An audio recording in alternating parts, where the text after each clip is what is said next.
नमस्ते। आजकल इंटरनेट पर ना एक कहानी बहुत चल रही है, कृति और राहुल की। हाँ, तो कृति और राहुल, शायद ये नाम कहीं सुने सुने लग रहे होंगे। अक्सर इसे एक बहुत पुरानी एक एंशिएंट लव स्टोरी की तरह बताया जाता है। पर सवाल ये है कि क्या ये सच में उतनी पुरानी है? चलिए पता लगाते हैं। तो ये कहानी मिलती कहाँ है? जाहिर है टिकटॉक पर, यूट्यूब शॉर्ट्स पर, मतलब सोशल मीडिया पर छाई हुई है। देखकर तो यही लगता है कि ये आज के जमाने की कहानी है, पर इसकी जड़ें कहाँ हैं? ये सवाल जरूर उठता है। और बस यहीं से ना मामला एकदम दिलचस्प हो जाता है, क्योंकि जब हमने पुराने ग्रंथों को, शास्त्रों को, पुराणों को खंगालना शुरू किया, तो पता है क्या मिला? कुछ भी नहीं। कृति और राहुल नाम की कोई लव स्टोरी है ही नहीं। तो एक बात तो साफ है, ये कृति और राहुल की जोड़ी किसी भी पुराने धार्मिक ग्रंथ में नहीं मिलेगी। तो फिर असली कहानी क्या है? असलियत ना एक बिल्कुल ही अलग, और मैं कहूंगा कहीं ज्यादा पावरफुल कहानी में छिपी है। तो चलिए अब उस असली कहानी की तरफ चलते हैं, जहां से शायद ये सारा कंफ्यूजन शुरू हुआ। ये कहानी है कीर्तिमुखी। एक ऐसी कहानी जिसमें एक राक्षस है, एक देवता और एक ऐसा हुक्म है जिसके बारे में कोई सोच भी नहीं सकता। तो हुआ यूं कि राहु नाम का एक असुर था जो भगवान शिव की घोर तपस्या कर रहा था। अचानक उसे खाने के लिए एक बहुत ही डरावना, भूखा सा जीव सामने आ गया। अब राहु तो घबरा गया। वो सीधा भागा शिवजी के पास अपनी जान बचाने के लिए। शिवजी ने उस जीव को देखा और एक ऐसा आदेश दिया जो बड़ा ही अजीब था।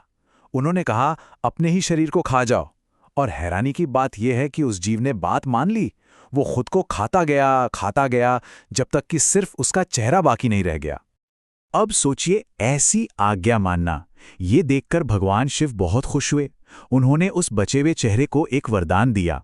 उन्होंने कहा, आज से तुम्हारा नाम होगा कीर्तिमुख और तुम मेरे द्वारपाल बनोगे। मेरा मंदिर जहां भी होगा उसके दरवाजे पर तुम्हारा मुख लगाया जाएगा। तब सवाल वापस वहीं आता है, कीर्तिमुख की इस इतनी गहरी कहानी का कृति और राहुल की वायरल कहानी से क्या कनेक्शन है? चलिए इस गुत्थी को भी सुलझा ही लेते हैं। तो ये सारा मिक्सअप हुआ कैसे? लगता है कि सारा खेल ना नामों के मिलते जुलते साउंड का है। जरा सोचिए, असली कहानी में है कीर्तिमुख, जो सुनने में कैसा लगता है? कृति जैसा। और दूसरा किरदार है राहु असुर, जो सुनने में राहुल जैसा लगता है। बस शायद यहीं से ये पूरी गड़बड़ शुरू हुई और समय के साथ इन नामों ने एक फेक लव स्टोरी का रूप ले लिया। अच्छा, तो ये तो हो गई कहानी। अब बात करते हैं आज की। इस पुरानी कहानी का, इस कीर्तिमुख का आज के जमाने में क्या मतलब है, क्या इंपॉर्टेंस है? कीर्तिमुख, इसका मतलब है महिमा का मुख या फेस ऑफ ग्लोरी। और ये सिर्फ कोई सजावट की चीज नहीं है। नहीं, बिल्कुल नहीं। ये प्रोटेक्शन का, दिव्यता का एक बहुत पावरफुल सिंबल है। एक ऐसा गार्डियन जो बुरी ताकतों को दूर रखता है। और कीर्तिमुख को आज भी हम कई जगहों पर देख सकते हैं। शिव मंदिरों के मेन गेट पर ध्यान से देखिएगा, या फिर पुराने पारंपरिक घरों के दरवाजों के ठीक ऊपर। ये एक प्रोटेक्शन सिंबल की तरह लगाया जाता है, और ये हमें हर बार याद दिलाता है कि कैसे एक भयानक जीव भी भगवान की कृपा से एक सम्मान पाने वाला रक्षक बन गया।